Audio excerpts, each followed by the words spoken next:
Hello friends, welcome to my channel English wise learning. I am Pratibha. अपने इस channel पर मैं आपको इंग्लिश के कुछ बहुत ही useful phrases, phrasal verb, idioms, proverbs जैसे कुछ और भी इंपॉर्टेंट चीजों के बारे में बताऊंगी, जिसका यूज करके आप अपने इंग्लिश को और भी इम्प्रेसिव बना सकते हैं। तो चलिए वीडियो स्टार्ट करते हैं। आज हम पढ़ेंगे हसल एंड बसल फ्रेज के बारे में।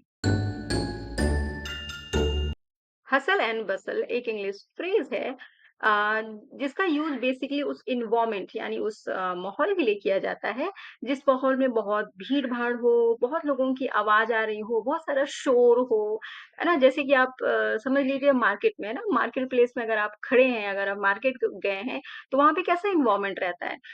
बहुत सारी भीड़ भाड़ रहती है, लोग इधर जा रहे होते, उधर जा रहे होते हैं, दुकानदारों की आवाज होती है, वो अपना सामान बेच रहे होते हैं, फिर ग्राहक लोग की आवाज होती है, फिर इधर कभी ऑटो का हॉर्न आता रहता है, कभी रिक्शा जा रहा है, तो इस तरह से वो चहल-पहल, भीड़-भाड़, है ना? इस तरह का माहौल। तो जब ऐसा एनवायरनमेंट कहीं पे भी रहता है, तो हम यूज़ करते हैं हसल एंड बसल फ्रेज़ को। चलिए हम थोड़ा डिटेल में इसकी मीनिंग को देख लेते हैं। Busy, noisy activity of a lot of people in one place. चलिए हम हिंदी में इसकी मीनिंग को देख लेते हैं।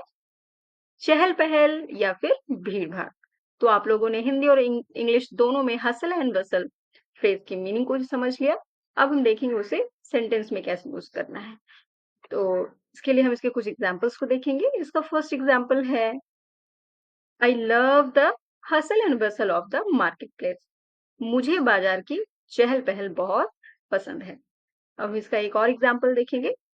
इसका सेकंड एग्ज़ाम्पल है, we want to get away from the hustle and bustle of the city.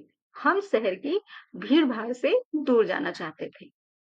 तो आप लोगों ने हिंदी और इंग्लिश दोनों में हसल एंड बसल फ्रेज की मीनिंग को भी समझ लिया और उसे सेंटेंस में कैसे यूज करना है ये भी आप लोगों ने देख लिया।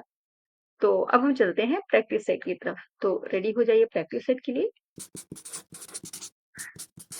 आज हम कुछ फ्रेजेस की प्रैक्टिस करेंगे। तो सेंटेंस है, there is fill in the blank water all over the floor. यहाँ पे नथिंग बट का यूज होगा या फिर कट द क्रैप का। नेक्स्ट सेंटेंस है, I am busy tomorrow fill in the blank. यहाँ पे नॉट ऑल दैट का यूज होगा या फिर सो एम आई का। नेक्स्ट सेंटेंस है, math is fill in the blank complicated. यहाँ पे नॉट ऑल दैट का यूज होगा या फिर नथिंग बट का। नेक्स्ट सेंटेंस है, fill in the blank I have to pass this exam. यहाँ पे नॉट ऑल दैट का यूज होगा या फिर समहाउ और द अदर का। नेक्स्ट सेंटेंस है, fill in the blank when you reach home. यहाँ पे ड्रॉप मी अ लाइन का यूज होगा या फिर फील लाइक का। लास्ट सेंटेंस है, I don't fill in the blank eating anything. यहाँ पे फील लाइक का यूज होगा या फिर नॉट ऑल दैट का। तो यहाँ पे फिल इन द ब्लैंक में आपको बताना है कि ये दोनों में से कौन सा फ्रेज यूज होगा जो कि मैंने आपको सेंटेंस के नीचे ऑप्शन में दिया है। अगर आप नहीं समझ पा रहे हैं कौन सा यूज होगा, तो मैंने इसमें जितने भी फ्रेजेस का जिक्र किया है नीचे, इन सब पे मैंने इंडिविजुअल वीडियोस बनाई हुई हैं, तो आप मेरे पुराने वीडियोस भी जा करके देख सकते हैं। तो वहां से आपको आइडिया लग जाएगा। तो प्रैक्टिस सेट के थ्रू फ्रेजेस की प्रैक्टिस भी हो गई और इस वीडियो में आप लोगों ने हसल एंड बसल फ्रेज की मीनिंग को भी समझ लिया और उसे सेंटेंस में कैसे यूज करना है ये भी आप लोगों ने देख लिया। तो इंग्लिश बोलते समय इस फ्रेज का जरूर यूज कीजिए और अपनी इंग्लिश को और भी इंप्रेसिव बनाइए। Thank you for watching. Please like, subscribe and hit the bell icon. Thank you.